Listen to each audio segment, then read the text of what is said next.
noite. Essa atividade é uma proposta entre o coletivo MUD da UFG e o Mobiliza do IFG. A proposta ela surgiu a partir de uma reunião que nós tivemos lá na Universidade Federal e nós de lá conseguimos dar esse desdobramento dessa atividade aqui no campus Goiânia.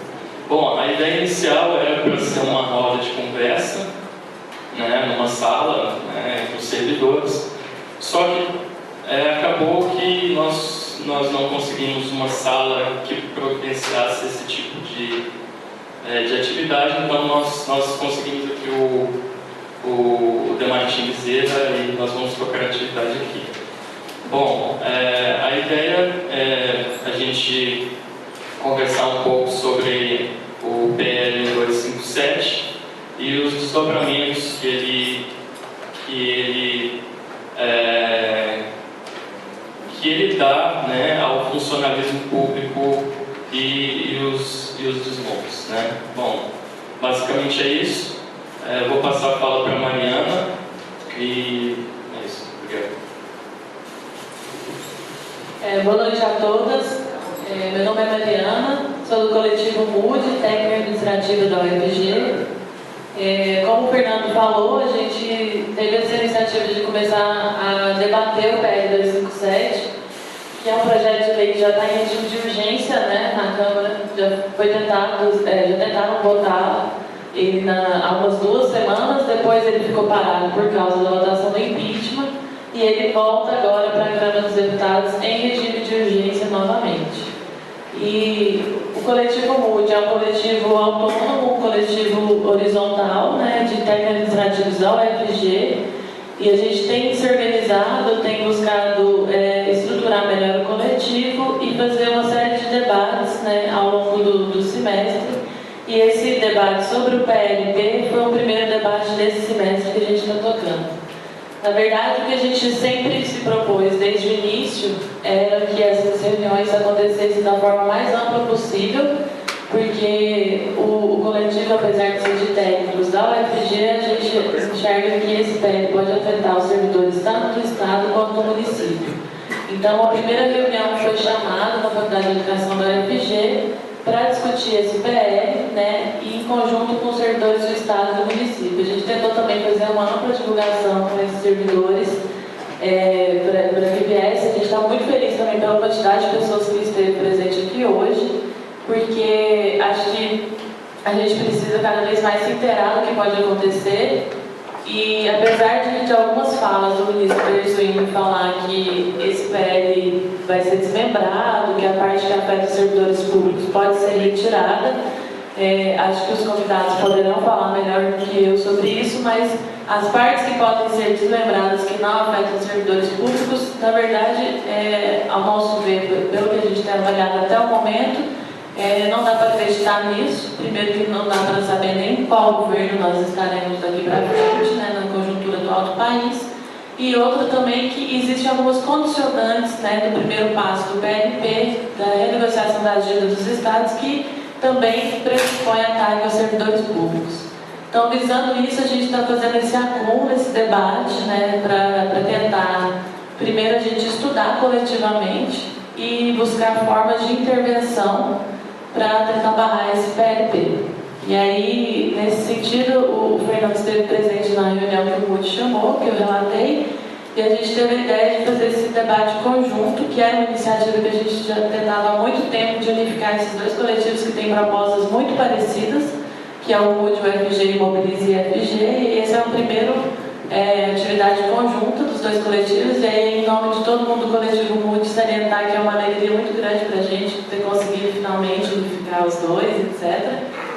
E a partir disso a gente começou a fazer alguns convites. Eu conversei com o Mário estava aqui por perto, ele é diretor da PASURA, que é a Federação dos Técnicos Administrativos, e ele estava aqui por perto, falou que ele viria numa boa fazer o debate com a gente e enriquecer o debate. E aí o Fernando convidou a Amanda também. E é isso, a gente espera que, muito mais do que debater e estudar, a gente possa coletivamente também tirar daqui minimamente uma plataforma de lutas para tentar barrar esse PL.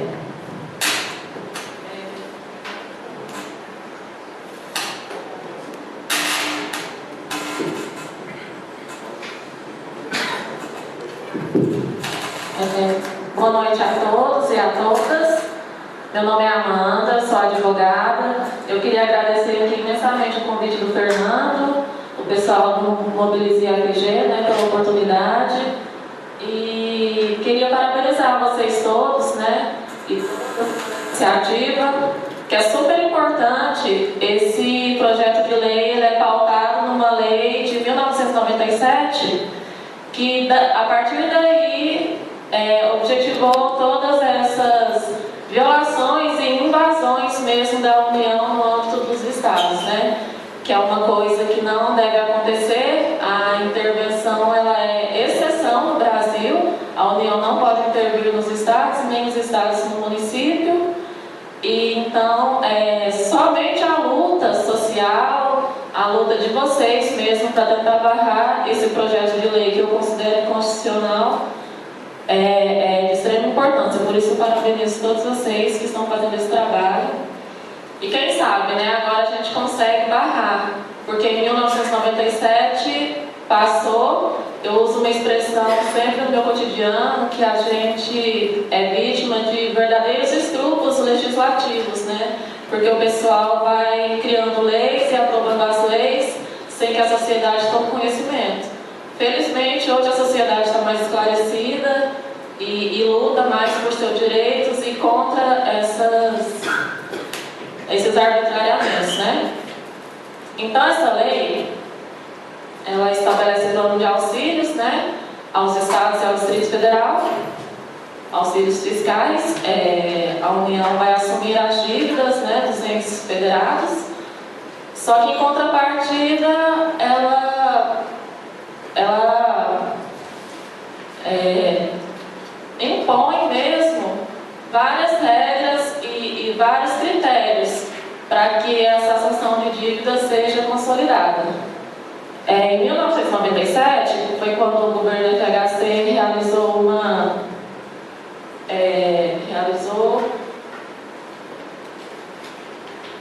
a reforma fiscal e visava mesmo ajudar os estados que estavam quebrados, endividados.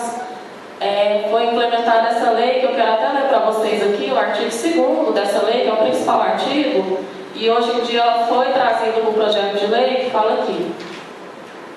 O programa de reestruturação de ajuste fiscal, além dos objetivos específicos para cada unidade da federação, conterá obrigatoriamente metas ou compromissos quanto a: inciso 1, dívida financeira em relação à receita líquida real; inciso 2, resultado primário, que é a diferença entre as receitas e as despesas não financeiras; inciso 3, despesas com funcionalismo público. Então, a União, assumindo as dívidas, ela poderia obrigar os estados a ter ações, né, em relação ao funcionalismo público, receitas de arrecadação próprias. Olha esse inciso, gente: privatização, permissão ou concessão de serviços públicos, reforma administrativa e patrimonial, e 6, disponibilidade de caixa. Então, em 97, quando isso foi imposto, 25 estados brasileiros aderiram a esse auxílio, né, fiscal.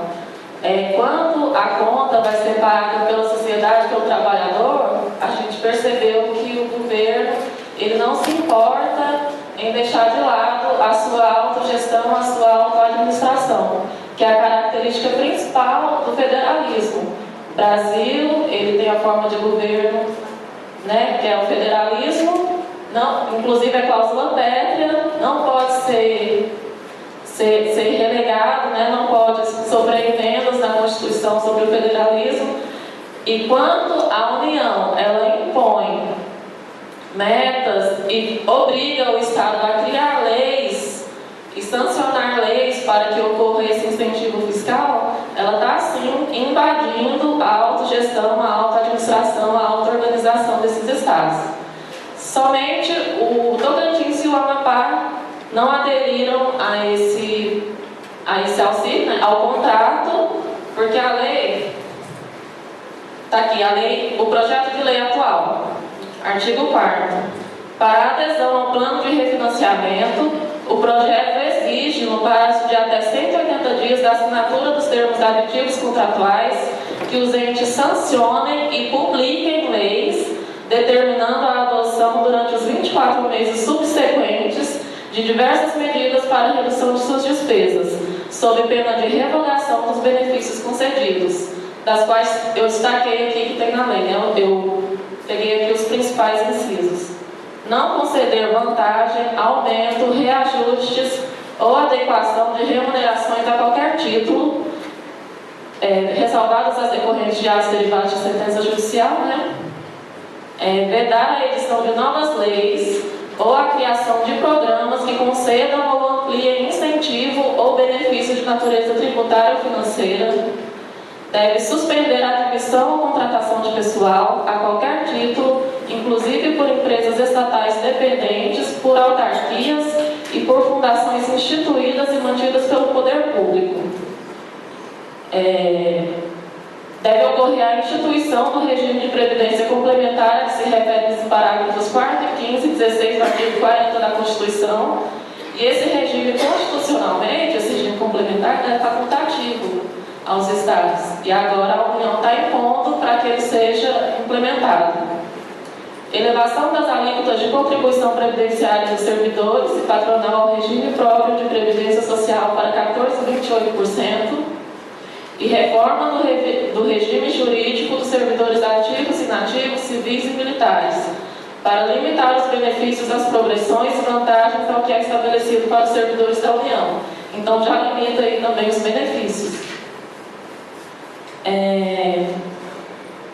Então, ao meu ver, eu me ative aqui aos aspectos jurídicos. Esse projeto de lei era totalmente inconstitucional, porque a União vai entrar na autogestão, na autoadministração, vai impor ações aos governos, aos entes federados, e somente e não envia, porque além dessas imposições, esse projeto de lei altera 38 artigos da Lei de Responsabilidade Fiscal. Ele não devia de forma alguma estar correndo em caráter de urgência. Ele exige um debate mais amplo para não ocorrer justamente esses estupros legislativos que deve ser necessário. O debate, sessões, né, em comissões, os parlamentares não poderiam nunca instituir esse projeto de lei em caráter de urgência, porque ele vai fazer alterações de uma magnitude impensável, né, na Lei de Responsabilidade Fiscal, que é uma lei tão importante, né, para todos nós brasileiros, que atinge a vida social e financeira de cada um de nós. Deixa eu ver se eu terminei. Se faltou alguma coisa.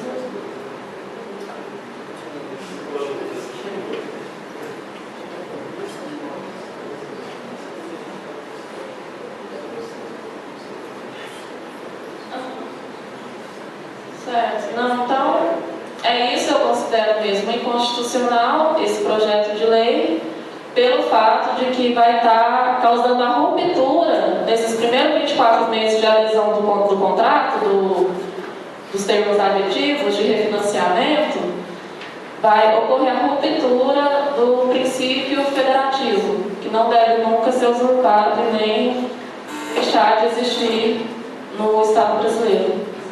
Né? O governo federal não pode impor leis estaduais. Então é isso. E no decorrer do debate, qualquer coisa eu faço novas intervenções. Mas juridicamente é isso que eu queria esclarecer para vocês.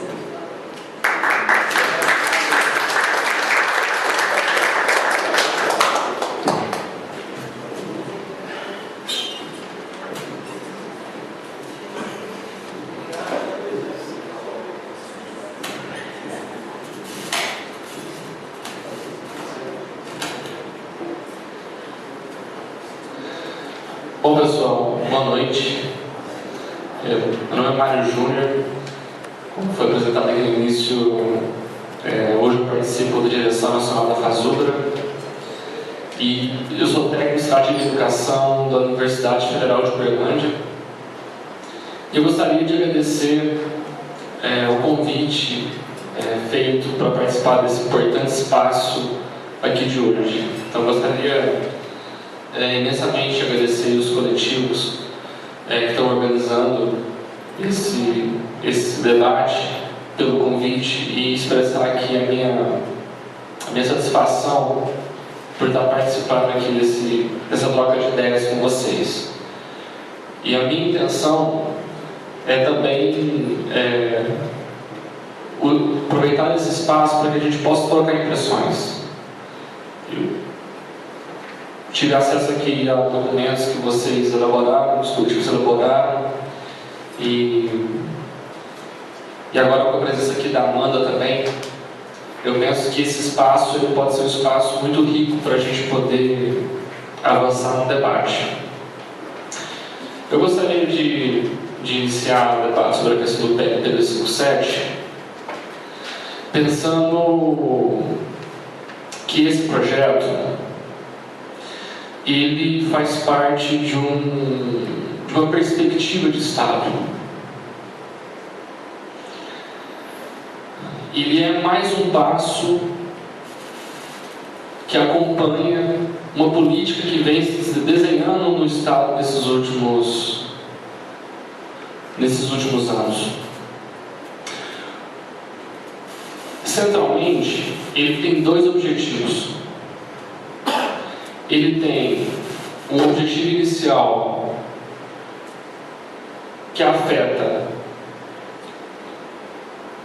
a vida nos estados, nos municípios, na gestão, e o projeto ele tem uma outra face em que vai afetar diretamente a força de trabalho.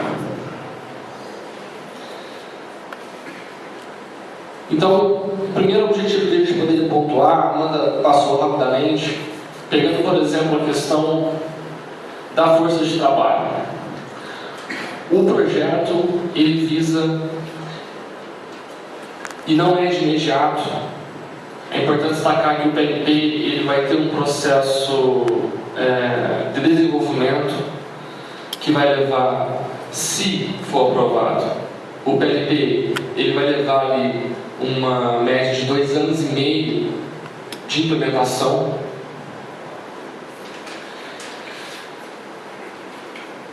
Um dos objetivos é, de início, cortar 10% dos gastos com a verba de provimento. O que significa isso? De provimento. Tanto os prefeitos, quanto os governadores, quanto os reitores, quanto os diretores dos institutos vão ter que cortar os gastos com aqueles cargos de confiança. Então, são 10% que de imediato vai estar sendo afetado. O segundo aspecto, a não concessão de aumento remuneratório para o salário dos trabalhadores, sejam eles servidores municipais, sejam eles servidores estaduais, sejam eles servidores federais. A suspensão de contratação de novos trabalhadores e trabalhadoras em qualquer uma das esferas. E aí, nesse ponto, é importante destacar que nós temos, a nível federal, o Decreto 7232, que estipula o quê? Que a partir do momento em que um técnico administrativo em educação, em qualquer universidade ou em qualquer instituto federal, que se aposenta, hoje o reitor, a reitora, o diretor, a diretora do instituto, ele tem autonomia para já fazer um concurso público e repor essa vaga. Então, no momento inicial, o PLP não afeta isso, mas o PLP ele vai afetar a contratação de novas vagas. E aí é importante destacar que qual é o retrato do trabalho hoje na universidade? Nós temos uma universidade pública e os institutos federais que se expandiram de forma vertiginosa de 2007 para cá, e essa expansão ela ocorre após um longo período sem contratações, sem concursos públicos. E essa expansão ela ocorre sustentada no trabalho terceirizado. Então, a gente percebe que diversos segmentos das universidades, dos IFETs, essa expansão ela se dá com o trabalho terceirizado, motoristas, porteiros, diversas funções internas administrativas, de estrutura, questão de jardinagem. Então, uma estrutura que foi terceirizada em virtude da Lei 9632 de 98. Você tem concursos públicos, vagas novas para alguns cargos específicos, para cargos de docentes, que não conseguem repor o histórico de déficit de vagas. Então, nós já tínhamos a autorização para repor as vagas, o que não era suficiente, e por enquanto o PLP não afeta nisso. Só que essa expansão, ela demandava e demanda novas vagas. E aí o PLP afeta nesse aspecto, porque nós não teremos aí, se for aprovado, concursos para docentes e para administrativos nas universidades e nos IFETs. No âmbito estadual, no serviço público estadual, o mesmo ocorre, vou pegar aqui como exemplo, a questão da educação estadual. A gente vai ter mais um período de 2 ou 3 anos, volto a falar, se esse projeto for aprovado, de garantia de que nós não teremos concurso público para professores das sedes estaduais. E o mesmo no âmbito municipal. E nós temos aqui o PLP, ele também veda a edição de novas leis ou criação de programas que ampliem incentivos de natureza tributária e financeira. Ou seja, esse projeto ele vai de forma clara conter a edição de programas sociais, de distribuição de renda, de caminho em direção à superação da pobreza, né?